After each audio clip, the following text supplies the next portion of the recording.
going to go and get started, everybody. Welcome to today's webinar brought to you by FACTS Institute for County Government with support from the University of Florida, IFAS. Today's webinar topic returns us to the technology world for local governments. In some of our previous webinar conversations here, we talked about how during COVID, many of us have adopted to working remotely pretty well, actually very well. Whether you're in the private sector or a nonprofit like us or local government, on balance, we seem to have adapted fairly well from an organizational and workflow standpoint. But that's only been possible through the use of technology, laptop computers, reliable internet service, and a bevy of communication programs that allow us to share data and to communicate fairly seamlessly. In fact, because of this technology, FACT was able to hold its first in-person conference, a hybrid conference, earlier this month in Jacksonville, the first conference we had in person in about a year. We had about 2/3 of our 300 attendees in person, and then a third were actually virtual. And so on balance, that hybrid conference was a success. We had committee chairs that were guiding critical decisions from their home counties to both a live audience at the conference and a virtual community of conference participants. And it was fairly amazing. And I don't think it could not have been done without current technology and innovators who drive that technology. And so for me, it really begs the question is for both nonprofits and local governments, do we go back? Should we go back to just in-person meetings at the community level, or do we create this sort of new hybrid world where people can participate virtually?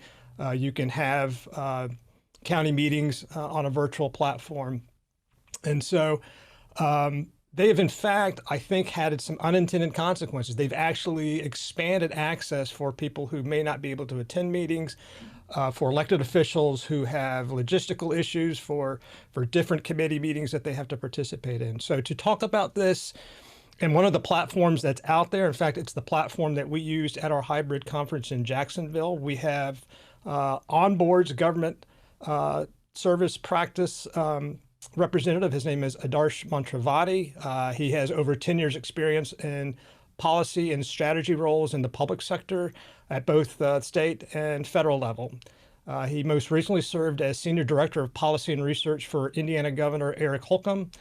And with that, I'm going to turn it over to Adarsh, and I'm going to kind of minimize my screen so we can save some bandwidth.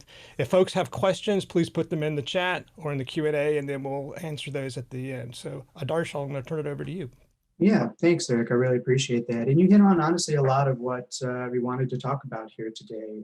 As Eric mentioned, I do lead OnBoard's government practice. I've spent my career in the public sector, both first in DC and then more recently here in Indiana.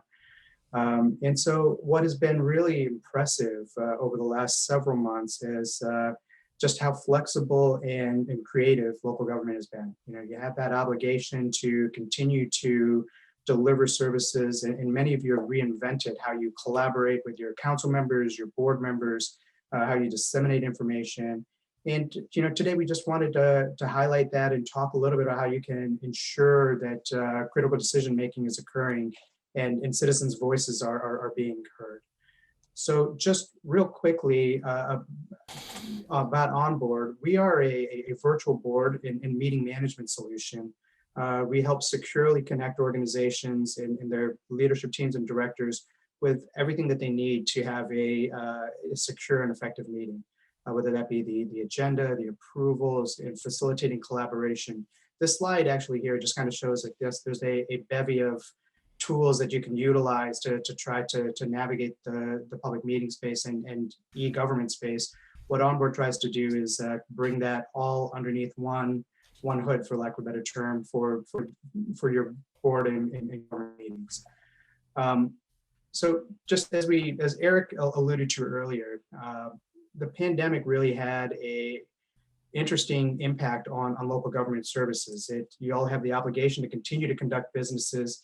And so for several months, you've reimagined what you do. So we know that many counties are using platforms like we are today, whether it be Zoom or in broadcasting through YouTube and Facebook, maybe taking advantage of technology to conduct surveys or answer questions of citizens. And I know that local government bodies have really wanted to digitize for years. A lot. This has been something that a number of organizations have had underway, but maybe there were obstacles like limited budget or legacy systems. So the recent experience these last several months has maybe created that urgency.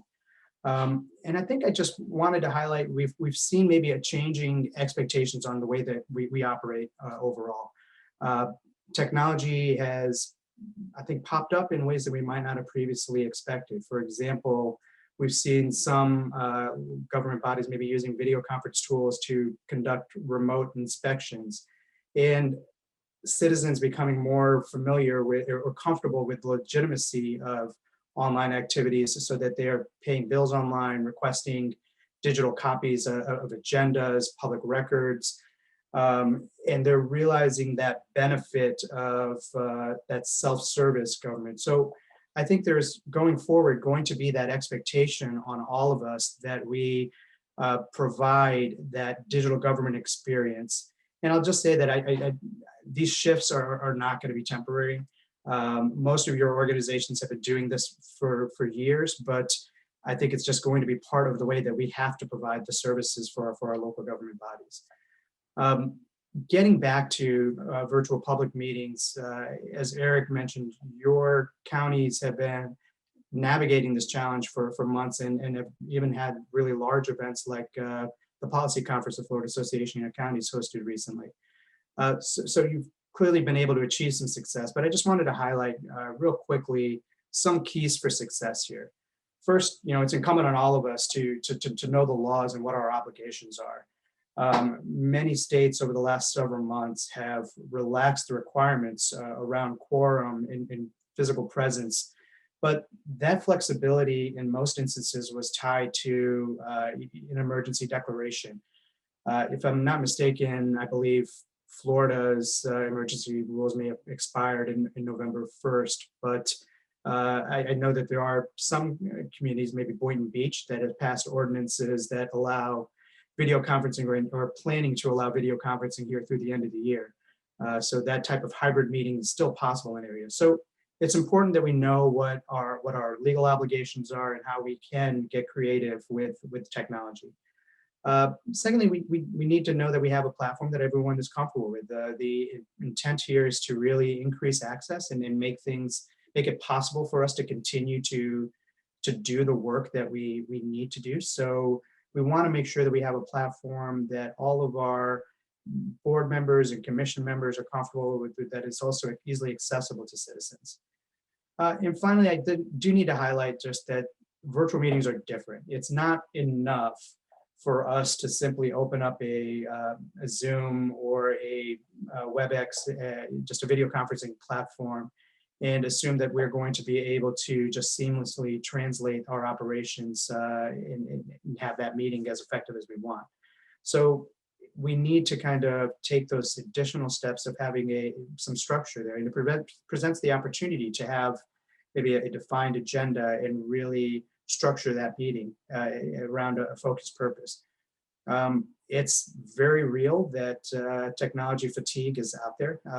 I personally, like most of you, spent half my day on camera and on some of these platforms. And so in order to have a successful virtual meeting, we really need to keep the meetings efficient and plan for those frequent breaks so we can really focus on the business at hand. And finally, we all want to encourage transparency and engagement. So it's absolutely vital that we ensure that the meeting materials that we provide are accurate and up to date.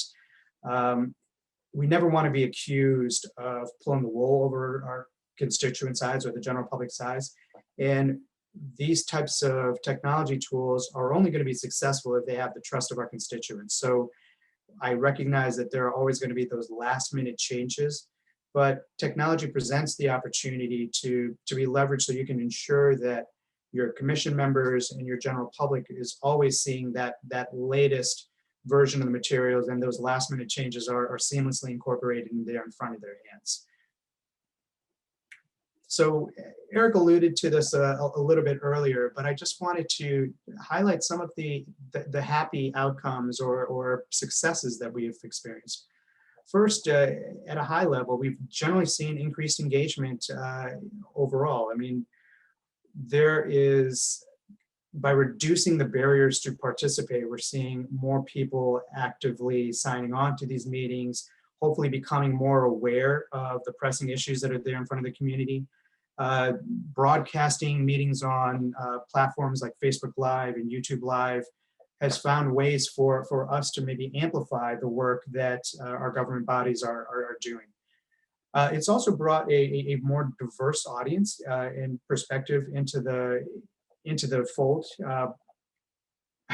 As someone who's lived in government for many years, we do always see some usual suspects or hear from voices that we know have a specific agenda. So by reducing the barrier again to participate, it's made it more possible for those organizations or individuals to bring a different voice into the fold here. I will mention that, you know, the ICMA actually had previously reported that with some of the virtual meeting tools, they've seen higher participation amongst, you know, that young adult or young parent demographic of 35 to 54-year-olds. And, you know, traditionally, we know that attendees at local planning commission meetings or zoning meetings have historically been older and wealthier homeowners. So it just provides that opportunity for more people to be involved, different audiences to be heard from, and for folks to hopefully learn about what local government does. I will also mention that it does provide a great opportunity to have more structure to the meeting itself. We've heard from many government bodies that, you know, just by nature of maybe avoiding some of those interruptions that inevitably occur when motions are being made, we are saving time. But probably more to the point, tools like OnBoard make it possible to actually share materials ahead of time. So maybe staff reports can be more efficient. It's possible to have presentations and certain materials available for the citizens to read and access ahead of time. So be incorporated in the meeting materials that are shared. So they're done virtually. So when we actually get there to the meeting, we can focus on the final action items and the decisions and the deliberation that needs to occur in that public forum. So we can hopefully save some opportunities for time and make it more possible that we have that structured time for the deliberation that we want to occur. And I guess I just want to highlight that we've been talking mainly about public meetings, but technology, as Eric alluded to earlier, has certainly benefited activities government-wide. There's of course payment processing opportunities. There's a self-service government. I did just want to mention that OnBoard itself works with a range of government bodies. We actually work with a number of county planning commissions that have found it easier to share planning documents and collaborate utilizing a solution. We actually work with a number of professional licensing and regulatory bodies. So for example, in the state of Alaska, all 21 of their professional licensing boards are utilize OnBoard for their activities. And so they are able to take advantage of, you know, advanced preparation for that meeting. They're able to maybe focus their volunteer board members' attention and time and energy onto areas that we really want to take advantage of their expertise on. So it makes it possible for us to, when folks are there in front of us, take advantage of their tool, their background, leverage their experience and attention, and also when appropriate, being very mindful of our obligations under their open meeting rules, but when appropriate to handle certain items ahead of the meeting. So if there are certain approvals or activities that can be taken advantage of outside of the forum, we've seen a number of government bodies eliminate some of that work ahead of time. So when they get again to that meeting, they're able to really focus in on the decisions that they need to make. But then also these types of government bodies have been able to have more efficient constituent services. And in the Alaska example, get people back to work faster, but overall provide that citizen-focused 21st century government that we all want to provide. Eric alluded to this earlier. I'm very interested in hearing from the attendees kind of what they're experiencing within their own communities. But public meetings, what is the future of public meetings? How do we anticipate this occurring going forward? We talked earlier about how we don't anticipate that this is going to be a temporary fix. We expect that hybrid meetings or some type of public and technology marriage is going to remain indefinitely. So we expect that there are going to be updates and changes to open meeting rules. I think this is from the statistic might be from the National Conference of State Legislatures, but just talking about how many states have enacted measures to allow for remote participation. I'm coming to you from Indiana, and we actually have a part-time legislature, and already the summer study committees have been looking at what changes may be necessary to open meeting rules to allow for maybe remote participation to count against quorum and whatnot. So we are expecting that there will be changes to public meeting rules. I'd be interested to hear what your experiences are. We're expecting that the technology is here to stay, just given the positive experiences and how flexible and creative all of you have been within your own local communities. We've learned that we can conduct some of these operations and still maintain that transparency and public participation that we all value. So we would expect that these technology is here to stay, provided that we have those guardrails in place to ensure that our activities are still fully transparent and incorporating our general public interest. And then finally, we've seen that these types of solutions can hopefully make our activities even more efficient. So maybe through the benefit of a solution like OnBoard or other meeting solution tools, you're able to get more done faster, and that's going to always have value even after this public health crisis occurs, so that all of your colleagues in the clerk's office or the planning commission office that are constantly juggling multiple duties will be able to prioritize that constituent service and do higher value work, and being able to meet all of their obligations that they have. So with that, Eric, I'd love to hear from you and the audience if there's any questions that I can address. We've seen a number of government bodies get really creative with the way that they have managed public meetings, with the way that they have continued to facilitate their citizens and the work that they're doing. And so I'd love to hear some comments or any questions that the group may have. But before we do that, can you mentioned the other day on a call about that OnBoard was actually a company that was about 17 years old. Is that correct? Yeah. So just by way of background, we're about a 17, 18-year-old company. We were founded at Purdue University, so a typical technology story of a company that was founded at a university side. So we're about 17, 18 years old. We're still based here in Indiana. We have multiple offices in Indiana and the UK. We work with government bodies, nonprofit bodies, publicly traded companies. But for our conversation here today, we spend a lot of time with government bodies and helping them navigate the challenges of the various boards and commission meetings that they have to administer. And at the local government level, where are you seeing this technology used the most? And it could be your company, or you could a company similar to yours. Yeah, it's honestly across the gambit. We've seen a number of government bodies utilize it in their county council rooms. So of course, trying to find ways that they can share materials more efficiently amongst both their board and leadership teams and broadcast that out to the public, so they're inviting the public in. So it's been very common in your county councils. It's been very common in your city councils. But we've also seen it used heavily amongst those regulatory agencies and planning commissions that, are uh, wanting to find those really creative ways to share large pieces of information and get people to debate those challenging items. So these types of solutions can really facilitate active collaboration.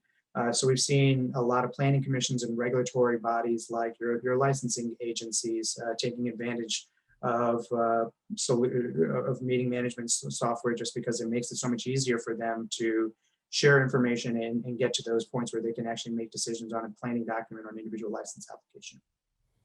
So are you able to tell us kind of the activity of users pre-COVID versus where we are today? Has it increased? Is that, yeah, it certainly has increased. We have certainly seen a number of government bodies reaching out to us to say that we want to try to find those tools. And candidly, some of the comments that I made was just sort of parroting back feedback that we've received from government bodies that we work with, that they basically said this might have been an impetus for us to start to look at solutions that we had maybe been putting on the back burner, but we know that this is going to be something that we're going to want to continue to use going forward. So yeah, we've certainly seen a dramatic uptick in government bodies that have been looking for these solutions and continuing to find creative ways to engage their citizens. So can you, everyone right now, I think whether you're a student or someone like me, parents are familiar with Zoom. Yeah. How does OnBoard supplement, complement that for a county government, for example? Yeah, well, a couple of things. So I mentioned earlier that when you think about a virtual meeting, it's really not enough just to put a video conferencing tool out there. So OnBoard is your comprehensive platform that both allows you to share all of the material that you would otherwise be sharing in your board meeting packet, but kind of facilitate your organization collaborating and really diving into that material. So how does it complement? We are natively integrated with Zoom. So we have the ability for folks, I know security is always a premium for government bodies. You can access a web conferencing platform like Zoom natively within OnBoard, and then be able to still have all of your meeting materials right there. So you can sit there and easily, seamlessly navigate what might be your agenda item number 3 or what approval you may have without having to bounce between 20, 30 different applications. And so that's one of the benefits of OnBoard. But I will mention that we have been here and active in this space for years, well before even COVID occurred. So there was value in being able to efficiently and securely share information. We have a number of government bodies that have approached us because they wanted to make sure that they were treating the information that was going to be discussed in their meetings with the sophistication that it required, so that we would not find ourselves accidentally disclosing personal identifiable information or constantly sharing board or meeting materials over email. We have the ability to kind of seamlessly put that behind the security of OnBoard. So we provide kind of your comprehensive solution in the sense that we make it easier for you to share material. We make it easier for you to facilitate collaboration amongst your board members. We make it easy for you to, in a real live meeting experience, to both participate in a video conference while still accessing your materials as well. So you just mentioned collaboration between board members. Is there something on OnBoard that facilitates that collaboration before a meeting or just for the meeting itself? Actually, both. So again, we are very mindful of open meeting rules. So we always work with our government bodies to say, hey, how do we facilitate your collaboration and your activities and ensure that we are being fully transparent with the general public. But we have tools that allow that allow board members or organizations to share materials with their members in advance of meetings, or even those research documents that maybe they want to always have accessible. So for example, there's a resource folder that has unlimited storage where we've seen government bodies utilize for certain records of past meetings. We've seen government bodies utilize it for codes of conducts and bylaws and things of that sort. So you always have the opportunity to access that material at any given time. From a collaboration standpoint, we have the ability to facilitate notes and annotations. So as individuals are reading through materials and they realize, hey, you know what, there is that budget item number 23, I just don't quite understand. I can directly ask that question of a staff member at your agency or at your county council, and try to help ensure that they come into that meeting with that question, or excuse me, with answered and addressed. And then we also have the opportunity to kind of ensure that ongoing communication. So you want to know with our virtual meetings, we want them to be interactive, but you can do surveys, you can do votes and approvals within the system. So if we want to learn about how there are better ways to address a particular topic, you can have that. So there's both the opportunity to support collaboration in your in-meeting experience, because everyone has the materials right there at their fingertips and are able to focus in on the strategic conversations there, as opposed to wasting time trying to identify what needs to be discussed, but also in advance and even after the meeting itself, because we have the opportunity to continue to provide that forum for you to engage with your leadership team. So can we talk about the public meeting thing? Because that's, I think, is that is important, particularly in the land use and zoning and the planning commission. I think you're spot on. Typically, the attendees at some of the controversial meetings, or even just an average meeting, is typically the retiree or someone who does have time to attend a meeting after 6 o'clock. So if let's say a county wants to explore using OnBoard, and those materials are, I guess, uploaded and available for the public, does the public need, how does the public use the OnBoard? Do they have to get an app? How do we access? It's easy to jump on Zoom for a public meeting, but do they need something different to participate and access the documents that are available for that planning commission meeting, for example? Just an internet connection. So OnBoard has, with our government customers, we have a public posting element involved, which basically makes it extremely easy for your county council, your planning commission, to post any of the meeting packets and materials that are going to be considered to your website, and kind of iframe it out there so you can have that material just with a single click available on your website for your general public to receive. And I mentioned earlier about the need for making sure that that information is accurate. So this isn't the cumbersome process of PDFing a document and uploading one file. You have complete control on what information you share. And we're mindful of the fact that there are sometimes executive session content that might not be right for that public forum.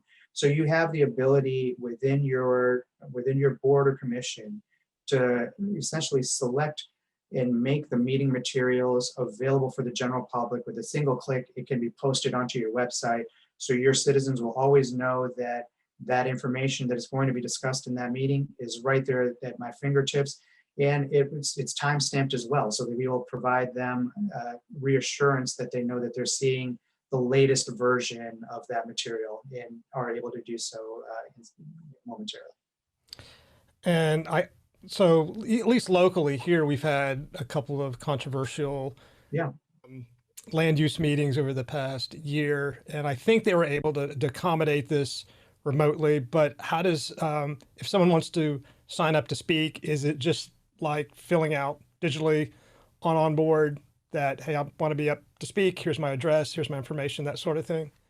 I will say that OnBoard is a complementary tool to we're not we're a full service meeting platform, and we help you have your board and strategic meetings. So we support and are integrated with Zoom, and we support any other video conferencing tool you want as well. So if you wanted to utilize WebEx or GoToMeeting. So there are a number of ways that we've seen government bodies take advantage of video conferencing platforms to kind of facilitate that public participation. So I would say that with, I think, planning and some kind of advanced preparation, you can really ensure that folks are able to continue to contribute. So this is not an onboard feature. This is more of a video conferencing platform feature, but we've seen some of the some of the partners that we work with utilize the presentation mode like we're in today, or webinar mode which we're in today, where you have the opportunity to invite individual participants to speak, to kind of grant them access to then be able to speak in front of the various board members themselves. We know that a lot of boards and commissions have gotten very creative with the way that they facilitate active public participation, whether that be utilizing moderated chat tools within like a Facebook Live or a YouTube Live, or supporting having maybe phone lines there ahead of time, or asking participants to kind of submit materials ahead of time. So all of that are active ways that we can encourage that public participation. OnBoard makes it possible to share the materials with the general public. We support the Zoom integration, and we are there as a partner to kind of engage the general public. So that's kind of the way that we've worked with our government bodies to kind of ensure that the transparency side of things is never questioned, and that citizens are always able to engage and participate. Well, we do have a question that came in through the chat. It's a good one. It says, what about legal requirements for storage and access at a later time? It's always available. So we have, if I'm understanding correctly, I think maybe the question might be alluding to kind of records retention or maintenance of those types of documents. So we provide the government bodies, and actually all bodies that we work with, unlimited storage, and it is almost like a drag and drop functionality. So what we have worked with, let me just use one example of a government body that I talked with the other day. When they have their board meeting, all of the materials are organized around an actual meeting event itself. Then they are able to store all of that material within the resource folder there within OnBoard. And if they ever needed to access it, it's right there at their fingertips. They can seamlessly download it. They can drop it into maybe their own storage systems, but the material is easily, from a record keeping standpoint, is easily accessed because you can identify when it was discussed, knowing that it was discussed there at that meeting. But the material is, you get unlimited storage. It's there as long as you want it to be, and you're in complete control with how it is managed, because it is just that sort of drag and drop functionality. And going back to the public meeting issue, if I'm going to a planning commission meeting or rezoning meeting, what have you, and I think you answered this, and I don't know if it's dependent on the actual county or the planning commission to format this stuff, but I only want to see, I'm only there for one issue. There's 30 issues.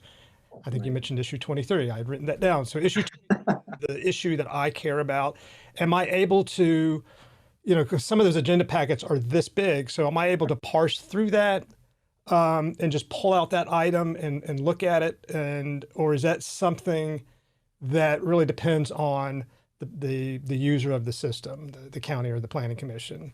Actually, both. So the way that OnBoard is structured from a functional standpoint, let me talk about it first from the perspective of the board member or commission member and the staff. So when they're building out their materials, they have the opportunity to kind of organize it around individual agenda items. So you would have item, like I mentioned before, item number 23, drop in the relevant documents for that one item. And it's hyperlinked, it's accessible right there in that system. And then it similarly has the ability to be viewed as a PDF if you view it. So you have from a navigation standpoint, you can click on number 23 and get right to the topic that you want. or you can scroll through all of the material.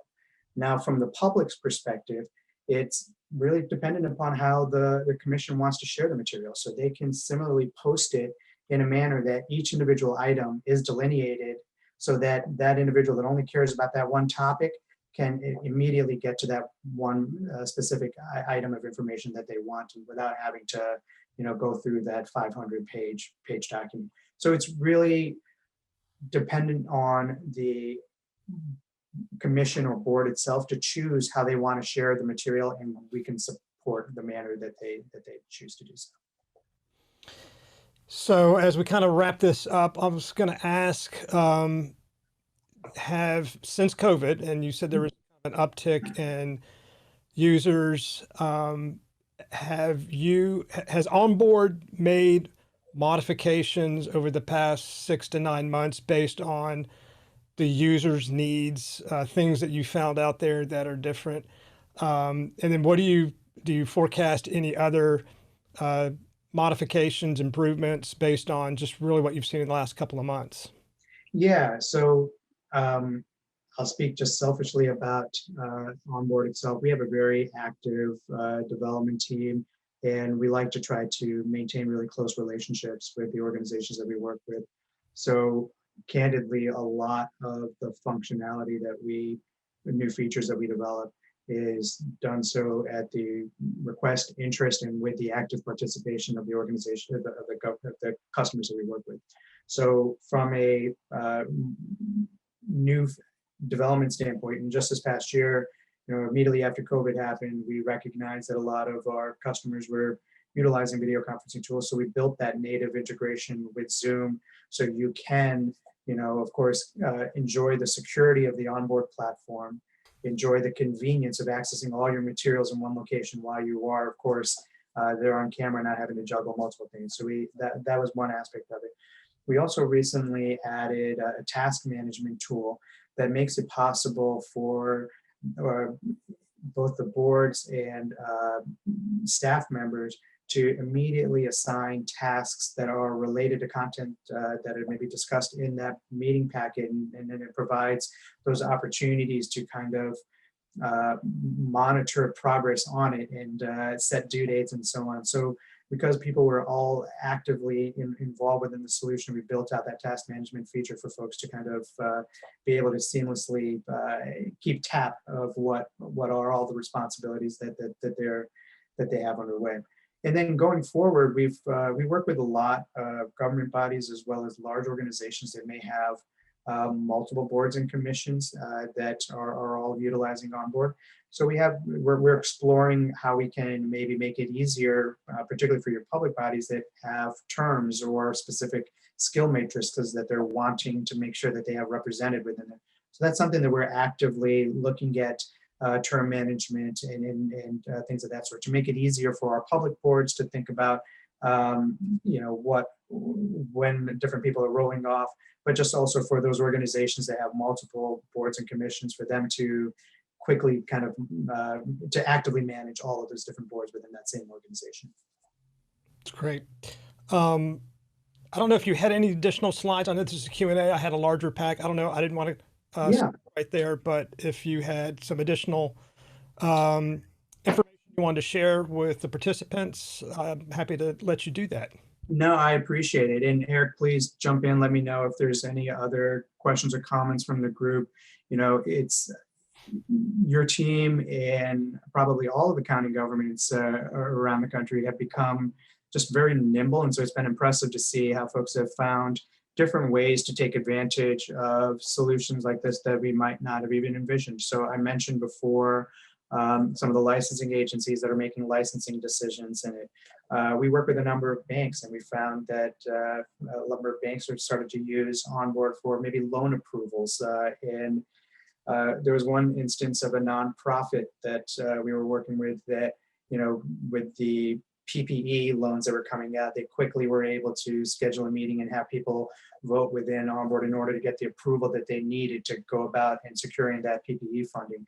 So it's been very exciting to see how all of your county governments have been responding to the challenges that have been facing and finding just creative ways to ensure that we are continuing to provide the services that our constituents all expect of us. So from a public meeting standpoint, I just wanted to mention, OnBoard is a solution that is completely comprehensive. We make it very possible for you to build out the agenda and the meeting materials that you want to share with both your board members as well as the general public. We have the ability to support any device. So we oftentimes are accessing materials at home and then coming into a meeting and maybe accessing it on our phone or an iPad. You have the ability to access it across any device, and the experience is the same. You have the ability to see all of your notes and annotations. So it makes it possible for you to be completely prepared for that meeting at any given time. And I did mention that task management component before. This last slide really just mentions some of the security aspects. We are recognized that security is a prime reason that a lot of government bodies have reached out to us. We are built in the Azure cloud, which is the same cloud that the Department of Defense uses. We are both SOC 2 certified and all of that. It is arguably the most secure platform that is out there in the market here today. And also from an industry standpoint, recognizes the easiest to use. And then I will just mention finally that we recognize that it's been a challenging year, and OnBoard wants to be a partner with all of the government bodies that are out there. So for those organizations that are interested in exploring a solution like this, you have the opportunity to take advantage of the solution for 15 months and essentially pay nothing for the next 3 months while you're getting up to speed and sort of navigating the various challenges. We want to be a partner with our government bodies that are already doing so much work. And so I just wanted to mention that we do have this offer available for government bodies currently. And if anyone would love to hear from our county governments, if anyone would like to talk more, I'm always accessible, and just wanted to share my contact information here as well. So Eric, I'll kick it back to you if there's any additional questions or comments, but wanted to make sure that we shared with everyone that we're actively working with the government space and very excited about the opportunity to collaborate with them more, and wanted to share that offer with them. Yeah, the final question is, will the slides be available online? And yes, we will upload those, and we'll post the video up there as well. So anyone who wasn't able to participate and watch, they can forever watch it on our webpage. So, yeah, I sometimes get nervous about these, that they live on in perpetuity. So when these videos are out there, but no, right. I'm joking. Of course, we want to make the material available for everyone, and I really appreciate the opportunity to speak with you here today. Well, Adarsh, it's fun. It's very interesting. I can attest, or we can all attest here at FACT, that it is a very robust system. We used it twice. We had to kind of, learn back in September, but it went flawlessly at our hybrid conference. And so we really thank you for working with us, and thanks for coming on today. We really enjoyed it. Thank you. No, I appreciate that. And I just, this one final comment, it is a very robust system, but it's also exceptionally easy to use. And so I guess we've seen our friends who serve on boards oftentimes tend to be more seasoned. So we've seen folks who kind of immediately are able to pick it up and enjoy the benefits of the solution. But really, we're about wanting to support organizations to do their best work, to make it easier for them to collaborate and work together. And so we appreciate the opportunity to partner with you there with the Florida Association of Counties, and look forward to continuing to support your activities as well as the county governments that are there in your community. All right. Thank you. And stay warm up there. I know it's getting cold. Yeah, it started to snow today. So thank you. I appreciate that. All right. Thank you. Bye-bye. Take care.